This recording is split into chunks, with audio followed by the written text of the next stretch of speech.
Hi everyone, welcome to I+. ഞാൻ ആര്യ.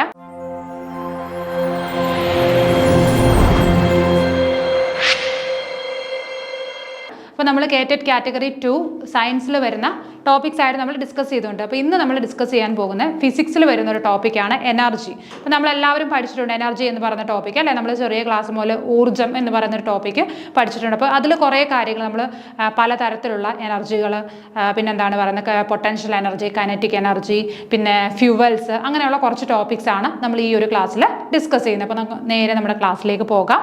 ഊർജ്ജം. അപ്പോൾ ഫസ്റ്റ് നമ്മൾ നോക്കുന്നത് എന്താണ് ഊർജ്ജം എന്നാണ് നമ്മൾ നോക്കുന്നത്. നോക്കിക്കേ, പ്രവൃത്തി ചെയ്യാനുള്ള കഴിവാണ് ഊർജ്ജം. അപ്പോൾ ഊർജ്ജം എന്ന് പറഞ്ഞാൽ എന്താണ്? പ്രവൃത്തി ചെയ്യാനുള്ള കഴിവിനെയാണ് നമ്മൾ എന്തെന്ന് പറയുന്നത്? ഊർജ്ജം എന്ന് പറയുന്നത്. അപ്പോൾ ഓർത്തിരിക്കുക, പ്രവൃത്തി ചെയ്യാനുള്ള ആ ഒരു കഴിവിനെ എന്ത് കാര്യമാണെങ്കിലും ഇപ്പം നമുക്ക് എന്തെങ്കിലും ചെയ്യണം, ഇപ്പം താഴെ നിന്നൊരു കല്ലെടുക്കണം എന്നുണ്ടെങ്കിൽ എന്താണ്, അപ്പം ആ ഒരു പ്രവൃത്തി ചെയ്യാനുള്ള നമ്മുടെ ആ ഒരു കഴിവിനെ, ആ കല്ലെടുക്കാനുള്ള ആ ഒരു കഴിവിനെയാണ് നമ്മൾ എന്തെന്ന് പറയുന്നത്? എനർജി അഥവാ ഊർജ്ജം എന്ന് പറയുന്നത്. ഓക്കെ, അപ്പോൾ പ്രവൃത്തി ചെയ്യാനുള്ള കഴിവിനെയാണ് ഊർജ്ജം എന്ന് പറയുന്നത്. ഊർജ്ജം എന്ന വാക്ക് ആദ്യമായി ഉപയോഗിച്ചത് തോമസ് യങ് ആണ്. ഓക്കെ, അപ്പോൾ എനർജി എന്ന പദം ആദ്യമായിട്ട് ഉപയോഗിച്ച വ്യക്തി ആരാണ്? Thomas young. അപ്പോൾ ആ പേരൊക്കെ ഒന്ന് ഓർത്തിരിക്കുക. ചിലപ്പം കേറ്ററ്റ് എക്സാം ആയതുകൊണ്ട് തന്നെ ഇതെല്ലാം നമ്മുടെ സ്കൂൾ ടെക്സ്റ്റിൽ പറഞ്ഞിട്ടുള്ള കാര്യങ്ങളാണ്. അപ്പോൾ ചോദിക്കാനുള്ള ചാൻസസ് ഉണ്ട്. ഓക്കെ, അപ്പം എനർജി എന്ന പദം അല്ലെങ്കിൽ ഊർജ്ജം എന്ന പദം ആദ്യമായി ഉപയോഗിച്ച വ്യക്തി ആരാണ്? Thomas young. ഊർജ്ജം എന്ന പദം അല്ലെ, അതിൻ്റെ ഇംഗ്ലീഷ് തന്നെ എനർജി എന്ന പദം ആദ്യമായിട്ട് ഉപയോഗിച്ചത് തോമസ് യങ് എന്ന് പറഞ്ഞ ശാസ്ത്രജ്ഞനാണ്. ഊർജ്ജം അളക്കാൻ ഉപയോഗിക്കുന്ന യൂണിറ്റുകളാണ്, അത് 2 യൂണിറ്റുകൾ പറഞ്ഞിട്ടുണ്ട്. SI യൂണിറ്റും പറഞ്ഞിട്ടുണ്ട്, CGS യൂണിറ്റും പറഞ്ഞിട്ടുണ്ട്. അപ്പോൾ നമ്മളിപ്പോൾ കൂടുതലായിട്ട് യൂസ് ചെയ്യുന്നത് ഏതാണ്? SI യൂണിറ്റുകളാണ് കൂടുതലായിട്ട് യൂസ് ചെയ്യുന്നത്. അപ്പോൾ SI യൂണിറ്റിലുള്ള ഊർജ്ജത്തിൻ്റെ എന്താണ്? ഊർജ്ജത്തിൻ്റെ SI യൂണിറ്റിലുള്ള ഊർജ്ജം എന്ന് പറഞ്ഞ ഊർജ്ജത്തിൻ്റെ യൂണിറ്റ് എന്ന് പറയുന്നത് എന്താണ്? ജൂളാണ്. എന്നാൽ CGS സിസ്റ്റത്തിൽ വരുമ്പോൾ എന്താണ്? എർഗാണ്. അതും ചോദിക്കാൻ ചാൻസ് ഉണ്ട്. പല യൂണിറ്റ്സ് വന്നിട്ട് ഇതിൽ ഏതാണ് എന്താ പറയുന്നത് നമ്മുടെ എനർജിയുടെ യൂണിറ്റ് ഏതാണെന്ന് ചോദിക്കാനുള്ള ചാൻസ് ഉണ്ട്. അപ്പോൾ ജൂള് തരാം, പിന്നെ വാട്ട് തരാം, അങ്ങനെ ഓരോന്നും ഒരു 4 എണ്ണം തന്നിട്ട് 4 ഓപ്ഷൻസ് തന്നിട്ട് അതിൽ എനർജിയുടെ യൂണിറ്റ് ഏതാണ്. അപ്പോൾ ചിലപ്പോൾ എർഗ് തരാം, ജൂളിന് പകരം എന്ത് തരാം? എർഗ് തരാം. എർഗും എന്താണ്? എനർജിയുടെ ഒരു യൂണിറ്റ് തന്നെയാണ് അല്ലേ. അത് പക്ഷേ ഏതിലാണ്? CGS സിസ്റ്റത്തിലാണ് എന്തെന്ന് പറയുന്നത്? എർഗ് ഒരു യൂണിറ്റ് ആയിട്ട് വരുന്നത്. കോമൺലി നമ്മൾ പറയുന്നത് എങ്ങനെയാണ്? എനർജിയുടെ യൂണിറ്റ് എന്ന് പറയുന്നത് ജൂളാണ്. ഹീറ്റിൻ്റെ ഒക്കെ യൂണിറ്റ് എന്താണ്? ജൂളിലാണ് നമ്മൾ കാൽക്കുലേറ്റ് ചെയ്യുന്നത്. പക്ഷേ CGS സിസ്റ്റത്തിൽ എനർജിയുടെ യൂണിറ്റ് ഏതാണ്? എർഗാണ്. മറന്നു പോകരുത്, എർഗാണ് CGS സിസ്റ്റത്തിൽ എനർജിയുടെ യൂണിറ്റ്. അപ്പോൾ നമ്മൾ എന്തൊക്കെയാണ് പറഞ്ഞത്? എന്താണ് എനർജി എന്ന് പറഞ്ഞു? പ്രവൃത്തി ചെയ്യാനുള്ള ആ ഒരു കഴിവിനെയാണ് നമ്മൾ എനർജി എന്ന് പറയുന്നത്. എനർജി എന്ന് പറയുന്ന വേർഡ് ആദ്യമായിട്ട് കൊണ്ടുവന്ന വ്യക്തിയാണ് തോമസ് യങ് എന്ന് പറഞ്ഞു. അതിനുശേഷം എന്താണ് പറഞ്ഞത്? എനർജിയുടെ യൂണിറ്റുകൾ പറഞ്ഞു. SI യൂണിറ്റ് എന്താണ്? ജൂളാണ്. CGS സിസ്റ്റത്തിലാണെങ്കിൽ എർഗാണ് എനർജിയുടെ യൂണിറ്റ് എന്ന് പറയുന്നത്. ഓക്കെ, അടുത്തത് ഒരു ജൂൾ എന്ന് പറഞ്ഞു കഴിഞ്ഞാൽ 10⁻⁷ എർഗാണ്. അപ്പോൾ ഒരു ജൂൾ എന്ന് പറഞ്ഞു കഴിഞ്ഞാൽ എന്താണ്? 10⁻⁷ എർഗാണ്. അപ്പോൾ അതൊന്ന് ഓർത്തിരിക്കുക. 1 joule is equal to 10⁻⁷ erg, അതായത് 10⁻7 എർഗാണ് ഒരു ജൂൾ എന്ന് പറയുന്നത്. ഓക്കെ, അടുത്തത് 1 watt hour is equal to 3600 joule, അതായത് 3000 ഒരു വാട്ട് അവർ എന്ന് പറയുന്നത് 3600 ജൂളാണ്. അപ്പോൾ ഇതൊക്കെ ചിലപ്പോൾ ചോദിക്കാൻ ചാൻസ് ഉണ്ട്, എങ്കിലും ജസ്റ്റ് പറഞ്ഞു പോകുന്നു എന്നേ ഉള്ളൂ. ഓക്കെ, അടുത്ത നോക്കിയേ, 100 ഗ്രാം മാസമുള്ള ഒരു വസ്തുവിനെ 1 മീറ്റർ ഉയർത്താൻ ചെയ്യേണ്ട പ്രവൃത്തിയുടെ അളവാണ് അളവ് എന്ന് പറയുന്നത് എന്താണ്? ഒരു ജൂളാണ്. നോക്കിയേ, 100 ഗ്രാം മാസമുള്ള ഒരു വസ്തു. അപ്പോൾ 100 ഗ്രാം ആ വസ്തുവിൻ്റെ വെയിറ്റ് അല്ലെങ്കിൽ മാസ് എന്ന് പറയുന്നത് 100 ഗ്രാം ആണ്. ആ വസ്തുവിനെ 1 മീറ്റർ ഉയർത്താനായിട്ട് ചെയ്യേണ്ട ആ പ്രവൃത്തിയുടെ അളവിനെയാണ് നമ്മൾ എന്തെന്ന് പറയുന്നത്? ഒരു ജൂൾ എന്ന് പറയുന്നത്. അതായത് 100 ഗ്രാം മാസമുള്ള ഒരു വസ്തു, അതിനെ എന്താണ്? 1 മീറ്റർ ഉയരത്തിലേക്ക് ഉയർത്തിയെടുക്കുകയാണ്. ആ ഉയർത്താൻ വേണ്ടുന്ന ആ പ്രവൃത്തി ചെയ്യാൻ നമുക്കൊരു എനർജി വേണമല്ലോ. ആ എനർജിയാണ് എന്തെന്ന് പറയുന്നത്? ഒരു ജൂൾ എന്ന് പറയുന്നത്. മനസ്സിലായല്ലോ? ഒന്നുകൂടി പറയാം. 100 ഗ്രാം മാസമുള്ള ഒരു വസ്തു, അതിനെ എന്താണ്? 1 മീറ്റർ ഉയർത്താൻ വേണ്ടിയിട്ട് നമുക്ക് നമ്മളൊരു പ്രവൃത്തി ചെയ്യണം. ആ പ്രവൃത്തിക്ക് വേണ്ടിയിട്ട് നമ്മൾ എടുക്കുന്ന എനർജിയാണ് എന്തെന്ന് പറയുന്നത്? 1 ജൂൾ എന്ന് പറയുന്നത്. നമ്മൾ നേരത്തെ പറഞ്ഞു ജൂൾ എന്ന് പറയുന്നത് എന്താണ്? SI സിസ്റ്റത്തിലെ എന്താണ്? എനർജിയുടെ യൂണിറ്റ് ആണ്. അതേപോലെ തന്നെ എർഗ് എന്ന് പറയുന്ന CGS സിസ്റ്റത്തിലാണ്. അപ്പോൾ ജൂളാണ് കൂടുതലായിട്ട് നമ്മൾ യൂസ് ചെയ്യുന്നത്. അതുകൊണ്ടാണ് ജൂളിന് ഇങ്ങനെ ഒരു ഡെഫിനേഷൻ തന്നത്. അതായത് 100 ഗ്രാം മാസമുള്ള ഒരു വസ്തു അതിനെ 1 മീറ്റർ ഉയരത്തിലേക്ക് ഉയർത്താനായിട്ട് ആവശ്യമായ എനർജിയാണ് എന്തെന്ന് പറയുന്നത്? ഒരു ജൂൾ എന്ന് പറയുന്നത്. ഓക്കെ, അതുപോലെ തന്നെ പറഞ്ഞ കാര്യമാണ് ഒരു ജൂൾ എന്ന് പറഞ്ഞ് 10⁻⁷ എർഗാണ്. അതേപോലെ തന്നെ ഒരു വാട്ട് അവർ എന്ന് പറഞ്ഞാൽ എത്രയാണ്? 3600 3600 ജൂളാണ്. അടുത്തത് വിവിധ ഊർജ രൂപങ്ങൾ. ഇനി നമ്മൾ പറഞ്ഞു നമ്മുടെ ആ ഒരു സിലബസ് എടുത്തു കഴിഞ്ഞാൽ തന്നെ അറിയാം നമുക്ക്. ഫസ്റ്റ് തന്നെ കൊടുത്തിരിക്കുന്നത് പലതരത്തിലുള്ള ഊർജ്ജ രൂപങ്ങൾ ഏതൊക്കെയാണെന്നാണ് ചോദിച്ചിരിക്കുന്നത്. പലതരത്തിലുള്ള ഊർജ്ജങ്ങളുണ്ടെന്ന് നമുക്കറിയാം. യാന്ത്രികോർജ്ജം അല്ലേ? യാന്ത്രികോർജ്ജം എന്താണ്? യാന്ത്രികോർജ്ജം എന്ന് പറഞ്ഞു കഴിഞ്ഞാൽ യാന്ത്രികോർജ്ജം മെക്കാനിക്കൽ എനർജിയാണ് അല്ലേ? താപോർജ്ജം ഹീറ്റ് എനർജി. പിന്നീട് എന്താണ്? വൈദ്യുതോർജ്ജം ഇലക്ട്രിക്കൽ എനർജി. പ്രകാശോർജ്ജം ലൈറ്റ് എനർജി. ശബ്ദോർജ്ജം എന്താണ്? Sound energy. പിന്നെ കാന്തികോർജ്ജം എന്താണ്? Magnetic energy. പിന്നെ വരുന്നത് രാസോർജ്ജം കെമിക്കൽ എനർജി. അപ്പോൾ പലതരത്തിലുള്ള ഊർജ്ജങ്ങൾ, അതായത് എനർജിയുടെ പല ഫോംസ് ആണ് ഈ പറയുന്നത്. എന്തൊക്കെയാണ്? യാന്ത്രികോർജ്ജം ഉണ്ട്, താപോർജ്ജം ഉണ്ട്, വൈദ്യുതോർജ്ജം ഉണ്ട്, പ്രകാശോർജ്ജം ഉണ്ട്, ശബ്ദോർജ്ജം, കാന്തികോർജ്ജം, രാസോർജ്ജം. അപ്പോൾ ഫസ്റ്റ് നമ്മൾ യാന്ത്രികോർജ്ജം മെക്കാനിക്കൽ എനർജി എന്താണ്? ഓരോ മെഷീൻസിൽ ഉപയോഗിക്കുന്ന അല്ലെങ്കിൽ മെക്കാനിക്കലായിട്ട് നമ്മൾ യൂസ് ചെയ്യുന്ന പവറിനെയാണ് മെക്കാനിക്കൽ എനർജി എന്ന് പറയുന്നത് അല്ലേ? അടുത്തത് താപോർജ്ജം ഹീറ്റ് എനർജി. അപ്പോൾ ബൾബ് കത്തിക്കഴിഞ്ഞാൽ എന്താണ് നമുക്ക് പുറത്തേക്ക് വരുന്നത്? എന്തൊക്കെ വരും? ഹീറ്റ് എനർജിയും വരും, അതേപോലെ തന്നെ എന്ത് വരും? ലൈറ്റ് എനർജിയും വരും അല്ലേ? അപ്പോൾ അവിടെ എന്താണ്? താപോർജ്ജം വരുന്നുണ്ട്. പിന്നീടുള്ളത് വൈദ്യുതോർജ്ജം ഇലക്ട്രിക്കൽ എനർജി ഇല്ലേ? ഇലക്ട്രിസിറ്റി ഉൽപ്പാദിപ്പിക്കുന്നത് അല്ല ഇലക്ട്രിക്കൽ എനർജി. ഇപ്പോൾ ഫാൻ കത്തുന്നത് ഇലക്ട്രിക്കൽ എനർജി ഫാൻ കത്തുന്നതല്ല, ഫാൻ കറങ്ങുന്നത് എന്താണ്? ഇലക്ട്രിക്കൽ എനർജി എന്തായിട്ട് മാറുന്നു? മെക്കാനിക്കൽ എനർജി ആയിട്ട് മാറുന്നു ഇല്ലേ? അടുത്തത് പ്രകാശോർജ്ജം ലൈറ്റ് എനർജിയാണ്. അത് നേരത്തെ പറഞ്ഞതുപോലെ തന്നെ നമുക്ക് പറയാം. ലൈറ്റ് കത്തുമ്പോൾ എന്താണ്? ഇലക്ട്രിക്കൽ എനർജി എന്തായിട്ട് മാറുന്നു? ലൈറ്റ് എനർജിയും ഹീറ്റ് എനർജിയുമായിട്ട് മാറുന്നു. അടുത്തത് ശബ്ദോർജ്ജം അല്ലേ? സൗണ്ട് കേൾക്കുന്നത്. പിന്നീട് വരുന്നത് എന്താണ്? കാന്തികോർജ്ജം മാഗ്നറ്റിക് എനർജി. പിന്നെ ലാസ്റ്റ് വരുന്നത് രാസോർജ്ജം കെമിക്കൽ എനർജി. ബാറ്ററിയിലൊക്കെ എന്താണ്? കെമിക്കൽ എനർജിയാണ് കൺവേർട്ട് ചെയ്യുന്നത് അല്ലേ? അപ്പോൾ ഈ പലതരത്തിലുള്ള എനർജികൾ, ഓരോ എനർജി നമ്മൾ ഈ പലതരത്തിലുള്ള എനർജിയുടെ പ്രത്യേകത അല്ല പഠിക്കേണ്ടത്. ഓരോ ഡിവൈസസ് വന്നിട്ട് അവിടെ വരുന്ന രാസമാറ്റം അവിടെ വരുന്ന ഊർജ്ജമാറ്റം എന്താണെന്ന് ചോദിക്കാം. ഏത് എനർജി ഇപ്പോൾ ഇലക്ട്രിക് ഫാനിൽ എന്താണ് സംഭവിക്കുന്നത്? അവിടെ എന്താണ് ശരിക്കും? ഇലക്ട്രിക്കൽ എനർജി എന്തായിട്ട് മാറുന്നു? മെക്കാനിക്കൽ എനർജി ആയിട്ട് മാറുന്നു അല്ലേ? അപ്പോൾ അത് വളരെ ഇമ്പോർട്ടൻ്റ് ആയിട്ടുള്ളൊരു ഏരിയ ആണ്. അത് നമുക്ക് പോകെ പഠിക്കാം. അത് കുറച്ച് ഭാഗം ഞാൻ അതിൻ്റെ എടുത്തു വെച്ചിട്ടുണ്ട്. അപ്പോൾ അത് തന്നെ ഒരു ക്വസ്റ്റ്യൻ ഉറപ്പായിട്ട് ചോദിക്കാൻ ചാൻസ് ഉണ്ട്.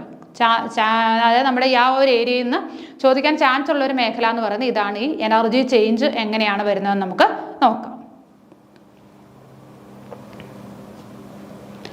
നോക്കിക്കേ, യാന്ത്രികോർജ്ജത്തെ രണ്ടായി തരംതിരിക്കാം: ഗതികോർജ്ജം, സ്ഥിതികോർജ്ജം. അപ്പോൾ ഇതിൽ നമ്മൾ പലതരം ഊർജ്ജങ്ങൾ പറഞ്ഞു. ആ ഊർജ്ജങ്ങളിൽ പ്രധാനപ്പെട്ടതാണ് യാന്ത്രികോർജ്ജം മെക്കാനിക്കൽ എനർജി. ആ മെക്കാനിക്കൽ എനർജി നമുക്ക് എന്ത് ചെയ്യാം? രണ്ടായിട്ട് ഡിവൈഡ് ചെയ്യാം. എങ്ങനെ ഡിവൈഡ് ചെയ്യാം? ഗതികോർജ്ജം എന്നും സ്ഥിതികോർജ്ജം എന്നും നമുക്ക് രണ്ടായിട്ട് ഡിവൈഡ് ചെയ്യാം. അറിയാം എല്ലാവർക്കും അല്ലേ? ഗതികോർജ്ജം എന്താണ്? സ്ഥിതികോർജ്ജം എന്താണ്? കൈനറ്റിക് എനർജിയും പൊട്ടൻഷ്യൽ എനർജിയുമാണ് അല്ലേ? അപ്പം യാന്ത്രികോർജ്ജത്തെ നമ്മൾ രണ്ടായിട്ട് ഡിവൈഡ് ചെയ്യുന്നു. എങ്ങനെയൊക്കെയാണ്? ഗതികോർജ്ജം എന്നും സ്ഥിതികോർജ്ജം എന്നും. അപ്പോൾ ഗതികോർജ്ജം എന്ന് പറയുന്നത് എന്താണ്? കൈനറ്റിക് എനർജിയാണ്. സ്ഥിതികോർജ്ജം എന്ന് പറയുന്നത് പൊട്ടൻഷ്യൽ എനർജിയാണ്. അത് വളരെ ഇമ്പോർട്ടൻ്റ് ആയിട്ടുള്ള ഒരു ഏരിയ ആണ്, ടോപ്പിക്കാണ്. അതിൻ്റെ ഇക്വേഷൻസും കാര്യങ്ങളും അതെവിടെയൊക്കെയാണ് യൂസ് ചെയ്യുന്നത് എന്നുള്ള കാര്യങ്ങളൊക്കെ നമുക്ക് ഈ ഒരു സെഷനിൽ പറഞ്ഞു പോകാം. അപ്പോൾ ഓർത്തിരിക്കുക, മെക്കാനിക്കൽ എനർജിയാണ് നമ്മൾ രണ്ടായിട്ട് ഡിവൈഡ് ചെയ്യുന്നത്. കൈനറ്റിക് എനർജി എന്നും പൊട്ടൻഷ്യൽ എനർജി എന്നും രണ്ടായിട്ട് ഡിവൈഡ് ചെയ്യുന്നു. ഓക്കെ, ഫസ്റ്റ് വൺ ഗതികോർജ്ജം കൈനറ്റിക് എനർജി. ഇനി എന്താണ് കൈനറ്റിക് എനർജി എന്ന് നമുക്ക് നോക്കാം. ഒരു വസ്തുവിന് അതിൻ്റെ ചലനം കൊണ്ട് ലഭ്യമാക്കുന്ന ഊർജ്ജമാണ് ഗതികോർജ്ജം. അപ്പോൾ ഓർത്തിരിക്കുക, ഊർജ്ജം എന്ന് പറഞ്ഞാൽ എന്തായിരുന്നു? ഒരു പ്രവൃത്തി ചെയ്യാൻ ആവശ്യമായ ആ ഒരു ആ ഒരു എനർജി അല്ലേ? അതിനെയാണ് നമ്മൾ ആ ഒരു കഴിവിനെയാണ് നമ്മൾ എന്തെന്ന് പറയുന്നത്? എനർജി എന്ന് പറയുന്നത് അല്ലേ? പ്രവൃത്തി ചെയ്യാൻ ആവശ്യമായ കഴിവിനെയാണ് നമ്മൾ എനർജി എന്ന് പറയുന്നത്. ഇനി അതിൽ തന്നെ ആ എനർജിയാണ് അതിൻ്റെ ഒരു ഫോമാണ് എന്തെന്ന് പറയുന്നത്? ഗതികോർജ്ജം അല്ലെങ്കിൽ കൈനറ്റിക് എനർജി. അപ്പോൾ എന്താണ് കൈനറ്റിക് എനർജി എന്ന് പറഞ്ഞു കഴിഞ്ഞാൽ ഒരു വസ്തുവിന് അതിൻ്റെ ചലനം കൊണ്ട് ലഭ്യമാക്കുന്ന ഊർജ്ജമാണ് ഗതികോർജ്ജം. അപ്പോൾ ഒരു വസ്തുവിന് അതിൻ്റെ ചലനം കൊണ്ട് ലഭ്യമാക്കുന്ന ഊർജ്ജമാണ് ഗതികോർജ്ജം. അപ്പോൾ ഇവിടെ ഇമ്പോർട്ടൻ്റ് ആയിട്ടുള്ള ഒരു വേർഡാണ് ചലനം. ഓക്കെ, അപ്പോൾ എന്താണ്? ഒരു വസ്തു ചലിക്കുമ്പോൾ അതിന് കിട്ടുന്ന എനർജിയാണ് നമ്മൾ എന്തെന്ന് പറയുന്നത്? ഗതികോർജ്ജം അല്ലെങ്കിൽ കൈനറ്റിക് എനർജി എന്ന് പറയുന്നത്. അപ്പോൾ ചലനം കൊണ്ട് ഒരു വസ്തുവിന് ലഭിക്കുന്ന എനർജിയാണ് എന്തെന്ന് പറയുന്നത്? കൈനറ്റിക്. അതായത് അപ്പോൾ നമ്മൾ ഓർത്തിരിക്കുക, മൂവ് ചെയ്യുന്ന വസ്തുക്കൾക്ക് മാത്രമേ എന്ത് കാണുകയുള്ളൂ? കൈനറ്റിക് എനർജി കാണുകയുള്ളൂ. അപ്പോൾ ചലനം കൊണ്ട് മാത്രം ഒരു വസ്തുവിന് കൈവരുന്ന എനർജിയാണ് നമ്മൾ എന്തെന്ന് പറയുന്നത്? കൈനറ്റിക് എനർജി അഥവാ ഗതികോർജ്ജം എന്ന് പറയുന്നത്. നോക്കിക്കേ, അതിന് ഉദാഹരണങ്ങൾ തന്നിട്ടുണ്ട്. പായുന്ന ബുള്ളറ്റ്, അതായത് തോക്ക് നമ്മൾ എന്താണ് ബുള്ളറ്റ്, അതായത് എന്താണ് ഷൂട്ട് ചെയ്യുമ്പോൾ ആ ബുള്ളറ്റ് പുറത്തേക്ക്, അത് പാഞ്ഞു പോകുമ്പോൾ എന്താണ് അത് മൂവ് ചെയ്യുന്നുണ്ട് അല്ലേ. അപ്പം അതൊരു എക്സാമ്പിളാണ് പായുന്ന ബുള്ളറ്റ്. പിന്നീട് ഉരുളുന്ന കല്ല് നിൽക്കുകയാണെങ്കിൽ അതിനെന്താണ് ശരിക്കും, അതിന് പൊട്ടൻഷ്യൽ എനർജിയാണ്. അത് ഉരുണ്ട് വരുമ്പോൾ അതെന്തായിട്ട് മാറും, ആ പൊട്ടൻഷ്യൽ എനർജി കൈനറ്റിക് എനർജി ആയിട്ട് ചേഞ്ച് ചെയ്യും. അടുത്തത് ഭൂമിയിലേക്ക് പതിക്കുന്ന ഉൽക്കകൾ, മീറ്റിയോസ് അല്ലേ, ഭൂമിയിലേക്ക് വരുന്നത്.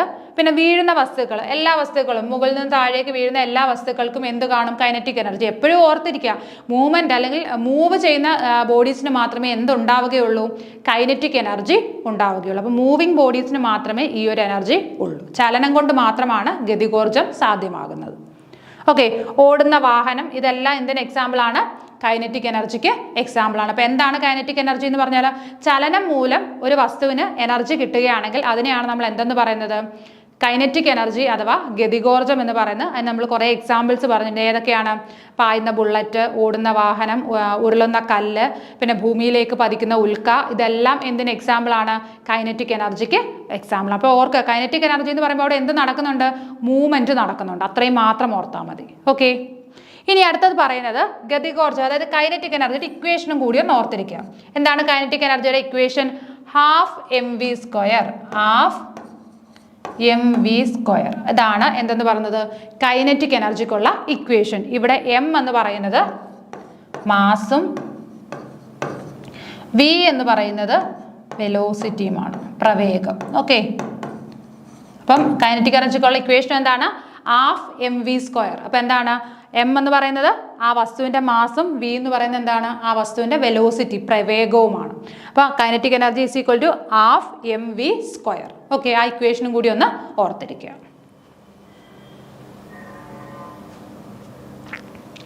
വസ്തുവിൻ്റെ ഭാരവും വേഗതയും കൂടുന്നതിനനുസരിച്ച് ഗതികോർജം കൂടുന്നു. അപ്പം ഇങ്ങനെയുള്ള ക്വസ്റ്റ്യൻസും ചോദിക്കാനുള്ള ചാൻസ് ഉണ്ട്. അതായത് ഒരു വസ്തുവിൻ്റെ ഭാരം കൂടുമ്പോൾ അവിടെ എന്താണ്, അതിൻ്റെ ഗതികോർജത്തിന് എന്തെങ്കിലും സംഭവിക്കുമോ, അങ്ങനെയൊക്കെയുള്ള ക്വസ്റ്റ്യൻസിനുള്ള സാധ്യതയുണ്ട്. അപ്പം അങ്ങനെയുള്ള കുറച്ച് കാര്യങ്ങളും കൂടി നമ്മളൊന്ന് ഓർത്തിരിക്കണം. അതായത് വസ്തുവിൻ്റെ ഭാരവും വേഗതയും കൂടുന്നതിനനുസരിച്ച് ഗതികോർജം കൂടുന്നു. അപ്പോൾ വസ്തുവിൻ്റെ ഭാരം കൂടുന്നു, അപ്പോൾ വേഗത കൂടുകയാണെങ്കിൽ എന്താണ്, ഗതികോർജവും കൂടും. കാരണം എന്താണ്, നമ്മൾ ഇക്വേഷൻ പഠിച്ചിരുന്നു അല്ലേ, ഹാഫ് mv² എന്നല്ലേ പറഞ്ഞത് അല്ലേ. അപ്പോൾ ഇതെന്താണ്, ഡയറക്ട്ലി പ്രൊപ്പോർഷണൽ ആണ്. അപ്പോൾ അതുകൊണ്ട് തന്നെ എന്താണ്, മാസും വെലോസിറ്റിയും കൂടുകയാണെങ്കിൽ എന്ത് സംഭവിക്കും, സ്വാഭാവികമായിട്ടും അതിൻ്റെ എന്താണ്, കൈനറ്റിക് എനർജിയും കൂടും. അപ്പോൾ വസ്തുവിൻ്റെ ഭാരവും അതേപോലെ തന്നെ വേഗതയും കൂടുകയാണെങ്കിൽ എന്താണ്, ഗതികോർജവും കൂടുതലായിരിക്കും. ഓക്കെ, അടുത്തത് പ്രവൃത്തിയുടെ അളവ് വസ്തുവിന് ലഭിക്കുന്ന ഗതികോർജത്തിന് തുല്യമായിരിക്കും.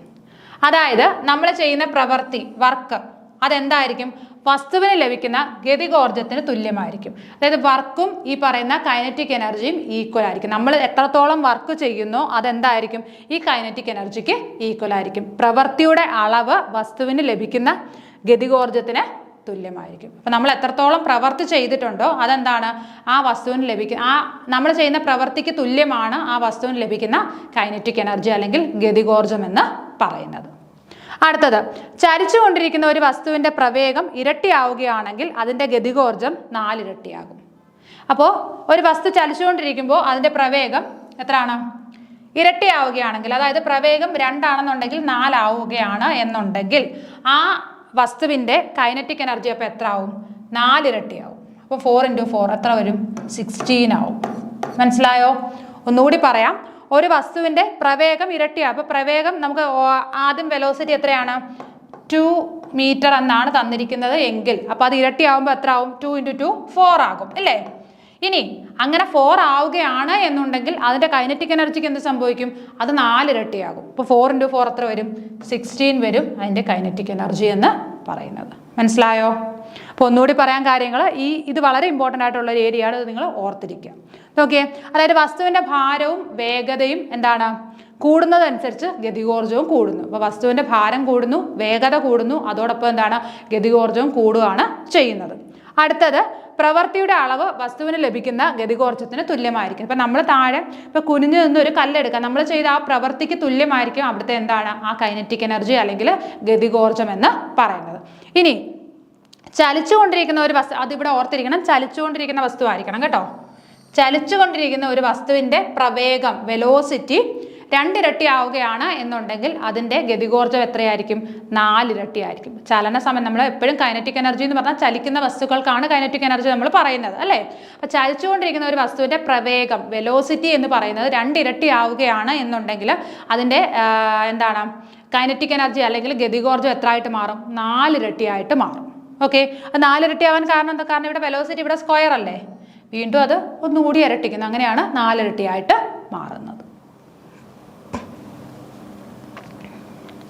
ഓക്കെ, അടുത്തത് സ്ഥിതികോർജ്ജം പൊട്ടൻഷ്യൽ എനർജി. അപ്പോൾ നമ്മൾ കൈനറ്റിക് എനർജിയുടെ കാര്യങ്ങൾ പറഞ്ഞു. എന്താണ്? ചലിച്ചുകൊണ്ടിരിക്കുന്ന ഒരു വസ്തുവിന് ലഭിക്കുന്ന എനർജിയാണ് കൈനറ്റിക് എനർജി.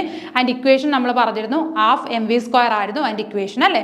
പിന്നീട് അതുമായിട്ട് റിലേറ്റഡ് ആയിട്ടുള്ള കുറച്ച് കാര്യങ്ങളും പറഞ്ഞു. ഇനി അടുത്ത നമ്മൾ നേരെ പോകുന്നത് പൊട്ടൻഷ്യൽ എനർജി അല്ലെങ്കിൽ സ്ഥിതികോർജ്ജം. അപ്പോൾ കൈനറ്റിക് എനർജിക്ക് ജസ്റ്റ് ഓപ്പോസിറ്റ് ആയിരിക്കും പൊട്ടൻഷ്യൽ എനർജി. ചലിച്ചുകൊണ്ടിരിക്കുന്ന വസ്തുക്കൾക്കാണ് ഗതികോർജ്ജം ഉള്ളത് എങ്കിൽ സ്ഥിതികോർജ്ജം എന്ന് പറയുന്നത് എന്താണ്? ചലിക്കാതിരിക്കുന്ന വസ്തുക്കൾക്കായിരിക്കും അല്ലേ. അവിടെ ചലനം അതിനെ ആ വസ്തുവിനെ ബാധിക്കുന്നില്ല.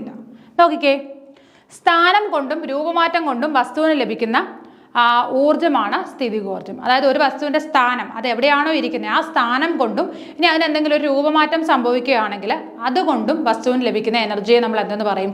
പൊട്ടൻഷ്യൽ എനർജി അഥവാ സ്ഥിതികോർജ്ജം എന്ന് പറയും. അപ്പോൾ ഈ പൊട്ടൻഷ്യൽ എനർജി നമ്മൾ എങ്ങനെയാണ് നോക്കുന്നത്? ഒരു വസ്തുവിൻ്റെ ഒന്നുകിൽ സ്ഥാനം കൊണ്ടായിരിക്കാം അല്ലെങ്കിൽ അതിൻ്റെ രൂപമാറ്റം കൊണ്ടായിരിക്കാം അവന് എന്ത് ലഭിക്കുന്നത്?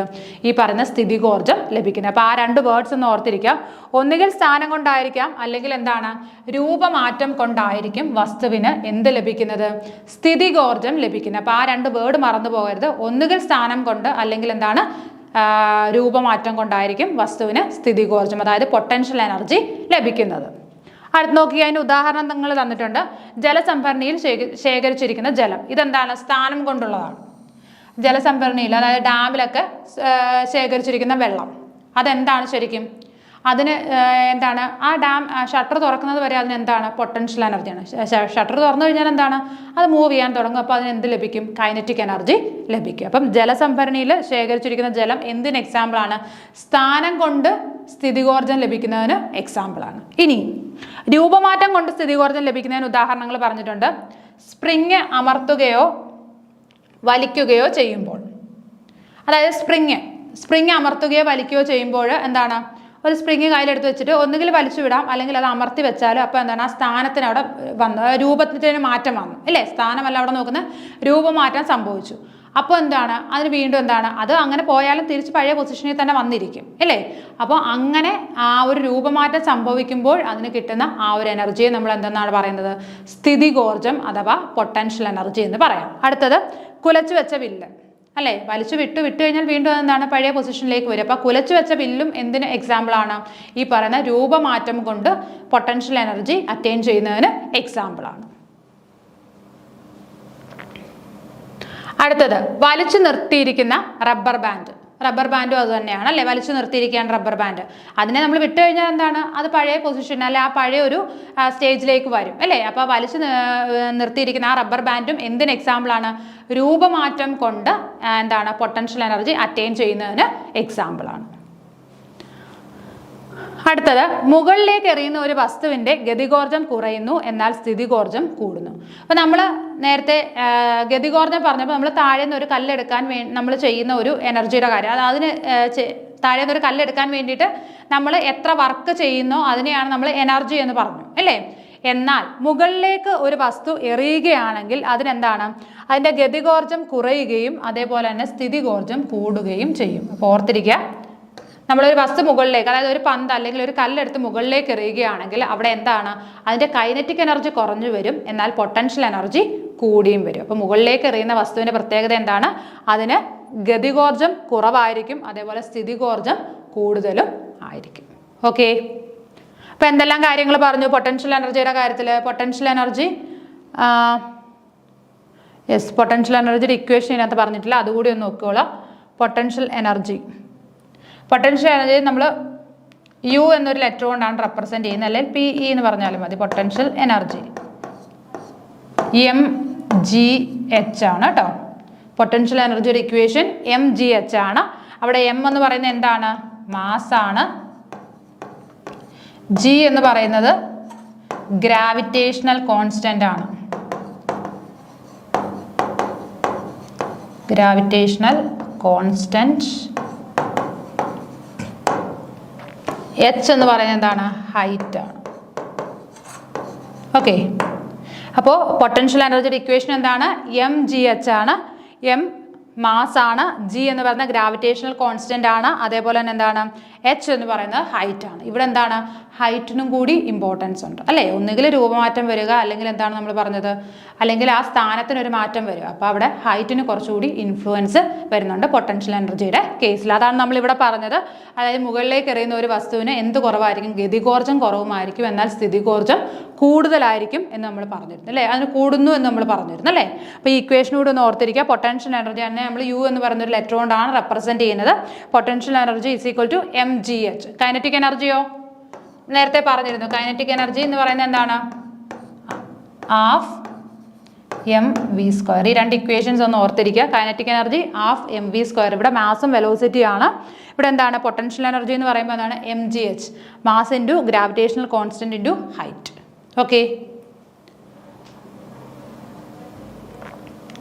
അടുത്തത് ഊർജ സംരക്ഷണ നിയമം, law of conservation of energy. എന്താണ് ഊർജ സംരക്ഷണ നിയമം എന്ന് നോക്കാം. നോക്കിക്കേ, ഊർജം നിർമ്മിക്കാനോ നശിപ്പിക്കാനോ കഴിയില്ല. ഒരു രൂപത്തിലുള്ള ഊർജം മറ്റൊരു രൂപത്തിലേക്ക് മാറ്റാനേ കഴിയൂ. ഇതാണ് ഊർജ സംരക്ഷണ നിയമം. അപ്പം എന്താണ് ഊർജം എന്ന് പറഞ്ഞാൽ?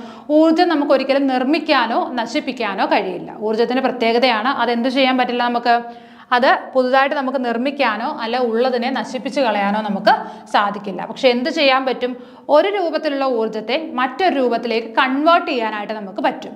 ഈ ഒരു ലോയാണ് law of conservation of energy, അല്ലെങ്കിൽ ഊർജ സംരക്ഷണ നിയമം എന്ന് പറയുന്നത്. എന്താണ്? ഊർജത്തെ നമുക്ക് നിർമ്മിക്കാനും പറ്റില്ല, അതിനെ നശിപ്പിക്കാനും പറ്റില്ല. പക്ഷെ എന്ത് ചെയ്യാൻ പറ്റും? ഒരു രൂപത്തിൽ നിന്ന് മറ്റൊരു രൂപത്തിലേക്ക് ട്രാൻസ്ഫോം ചെയ്യാനായിട്ട് സാധിക്കും. ഇതിനെയാണ് എന്തെന്ന് പറയുന്നത്? ഊർജ സംരക്ഷണ നിയമം, law of conservation of energy എന്ന് പറയുന്നത്. ഓക്കെ ആണല്ലോ?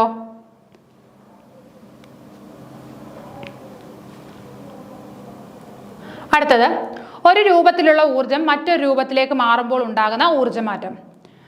ഇത് ടെക്സ്റ്റ് ബുക്കിലുള്ള ഒരു കാര്യമാണ്. അപ്പോൾ അതുകൊണ്ട് എനിക്ക് തോന്നി ഇതുകൂടി ഒന്ന് ആഡ് ചെയ്യുമ്പോൾ നിങ്ങൾക്ക് കുറച്ചുകൂടെ ഈ ഒരു ക്ലാസ്, അതായത് കൈനറ്റിക് എനർജി എന്താണ്, പൊട്ടൻഷ്യൽ എനർജി എന്താണെന്നുള്ളത് കുറച്ചുകൂടെ ഒന്ന് കുറച്ചുകൂടെ നിങ്ങൾക്കൊന്ന് മനസ്സിലാകും എന്ന് തോന്നി. അതുകൊണ്ടാണ് ഞാൻ ഇതുകൂടെ ഒന്ന് ഇൻക്ലൂഡ് ചെയ്തത്.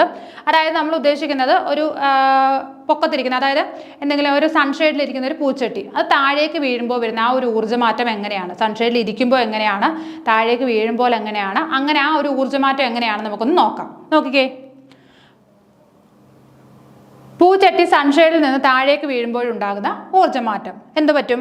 പൂച്ചട്ടി സൺഷെയ്ഡിന് മുകളിലിരിക്കുമ്പോൾ അതിന് സ്ഥിതികോർജ്ജമാണ് ഉള്ളത്. സൺഷെയ്ഡിന് മുകളിലിരിക്കുമ്പോൾ എന്താണ്? അവിടെ ചലിക്കുന്നില്ല, അത് വെറുതെ അവിടെ ഇരിക്കുകയാണ്. അപ്പോൾ അതിനവിടെ എന്താണുള്ളത്? സ്ഥിതികോർജ്ജം അല്ലേ? സൺഷെയ്ഡിന് മുകളിലിരിക്കുമ്പോൾ അതിന് ഏത് ഊർജ്ജമാണുള്ളത്? സ്ഥിതികോർജ്ജമാണ്. കാരണം അതിനെ നമ്മൾ ഒന്നും ചെയ്യുന്നില്ല, അതവിടെ വെറുതെ ഇരിക്കുകയാണ്. അവിടെ ചലനം, അതിൻ്റെ എന്താണ്, സ്ഥാനത്തിനും ഒന്നിനും ഒരു ചലനം സംഭവിക്കുന്നതേ ഇല്ല. അപ്പം സ്ഥാനം കൊണ്ടാണ് അതിന് എന്ത് ലഭിച്ചത്? സ്ഥിതികോർജ്ജം ലഭിച്ചത്. അടുത്തത്, താഴോട്ട് പതിച്ചുകൊണ്ടിരിക്കുന്ന പൂച്ചട്ടിയിൽ ഗതികോർജവും സ്ഥിതികോർജവും ഉണ്ട്. അപ്പോൾ താഴോട്ട് ഈ പൂച്ചട്ടി എന്താണ്? അവിടുന്ന് താഴേക്ക് വീണു. അപ്പോൾ താഴോട്ട് വരുന്ന സമയത്ത് ഇത് എന്തുണ്ട്? രണ്ടും ഉണ്ട്, ഗതികോർജവും ഉണ്ട് സ്ഥിതികോർജവും ഉണ്ട്. എങ്ങനെയാണ് ഗതികോർജം വരുന്നത്? അത് മൂവ് ചെയ്യുന്നുണ്ട്, അതുകൊണ്ട് അതിന് ഗതികോർജം വന്നു. സ്ഥിതികോർജമാണെങ്കിലോ അതിൻ്റെ സ്ഥാനത്തിന് എന്ത് സംഭവിച്ചു? സ്ഥാനം മാറി. അപ്പോൾ സ്ഥാനം മാറുമ്പോൾ അതിന് ലഭിക്കുന്ന എനർജിയെ നമ്മൾ എന്തെന്ന് പറയുന്നത്? പൊട്ടൻഷ്യൽ എനർജി എന്ന് പറയുന്നത്, അല്ലെങ്കിൽ സ്ഥിതികോർജം എന്ന് പറയുന്നത്. അപ്പം ഈ സൺഷെയ്ഡിൽ നിന്ന് താഴേക്ക് വീഴുമ്പോൾ ആ വീഴുന്ന സമയത്ത് അതിന് എന്തൊക്കെയുണ്ട്? കൈനറ്റിക് എനർജി ഉണ്ട്, പൊട്ടൻഷ്യൽ എനർജി ഉണ്ട്, അതായത് ഗതികോർജവും ഉണ്ട് സ്ഥിതികോർജവും ഉണ്ട്. ഇനി പൂച്ചട്ടി താഴേക്ക് വീഴുമ്പോൾ അതിൻ്റെ സ്ഥിതികോർജം കുറയുന്നു. അപ്പോൾ താഴേക്ക് വീണ് താഴെ എത്താറാവുമ്പോഴേക്കും എന്താണ്? അതിൻ്റെ സ്ഥിതികോർജം കുറഞ്ഞു കുറഞ്ഞ് വരുന്നു. മനസ്സിലായല്ലോ? ഇരിക്കുന്ന പൊസിഷനിൽ സ്ഥിതികോർജ്ജമാണുള്ളത്, താഴേക്ക് വീഴുമ്പോഴും എന്താണ്? സ്ഥിതികോർജ്ജമുണ്ട്. എന്നാൽ താഴെ എത്താറാവുമ്പോഴേക്കും എന്ത് സംഭവിക്കും? അതിൻ്റെ സ്ഥിതികോർജ്ജം കുറഞ്ഞു കുറഞ്ഞ് വരുന്നു. പൂച്ചട്ടി താഴേക്ക് വീഴുമ്പോൾ അതിൻ്റെ ഗതികോർജ്ജം കൂടുന്നു. ഈ താഴേക്ക് വീഴുമ്പോൾ എന്താണ്? അതിൻ്റെ സ്ഥിതികോർജ്ജം കുറഞ്ഞ് ഗതികോർജ്ജം കൂടുന്നു. കാരണം എന്താണ്? അവിടെ മൂവ്മെൻ്റ് ഉണ്ടായി, ഒരു ചലനം സംഭവിച്ചു അല്ലേ? അപ്പോൾ എന്താണ്? സ്ഥിതികോർജ്ജം കുറയും, ഗതികോർജ്ജം കൂടി വരികയും ചെയ്യും. മനസ്സിലായല്ലോ? ഇപ്പോൾ ഒരു സൺഷെയ്ഡിൽ ഒരു പൂച്ചട്ടി വെച്ചിരിക്കുകയാണ്, അതവിടെ ഇരിക്കുമ്പോൾ അതിൻ്റെ ആ പൊസിഷനിൽ അതിന് ഏത് എനർജിയാണുള്ളത്? പൊട്ടൻഷ്യൽ എനർജി, അതായത് സ്ഥിതികോർജ്ജമാണുള്ളത്. ഇനി താഴേക്ക് വീഴുമ്പോൾ എന്ത് സംഭവിക്കും? അതിന് ഗതികോർജ്ജമുണ്ട് സ്ഥിതികോർജ്ജമുണ്ട്. സ്ഥാനം കൊണ്ട് മാറ്റം സംഭവിച്ചു, അപ്പോൾ എന്ത് വരും? സ്ഥിതികോർജ്ജം വരും. പിന്നെ അത് മൂവ് ചെയ്യുന്നതുകൊണ്ട് അതിന് ഗതികോർജ്ജവും വരും. ഇനി ഈ താഴോട്ട് വീഴുന്ന സമയത്ത് എന്താണ് ശരിക്കും അവിടെ നടക്കുന്നത്? അതിന് സ്ഥിതികോർജ്ജം കുറവും ഗതികോർജ്ജം കൂടുതലുമായിരിക്കും. അതാണ് ഓർക്കേണ്ടത്. കാരണം അതിൻ്റെ ആ ഒരു പൊസിഷൻ മാറി, ആ എനർജി കുറഞ്ഞു വരികയാണ് അല്ലേ? അപ്പോൾ എന്താണ്, സ്ഥിതികോർജം കുറവും ഗതികോർജം കൂടുതലും ആയിരിക്കും.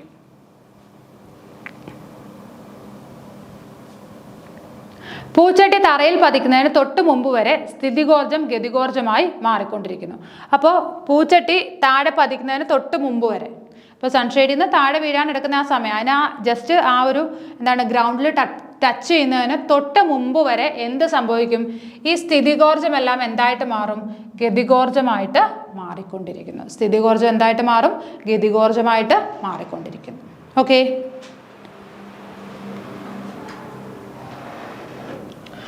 ഓക്കെ, അപ്പം ഇത്രയും കാര്യങ്ങളാണ് നമുക്ക് ഇന്ന് ഈ ഒരു ക്ലാസ്സിൽ ഡിസ്കസ് ചെയ്യാനുള്ളത്. ഇനി അടുത്തതെന്ന് പറഞ്ഞാൽ ഊർജ്ജ പരിവർത്തനങ്ങൾ, ഫ്യൂവൽസ് പോലുള്ള ടോപ്പിക്കുകളാണ്.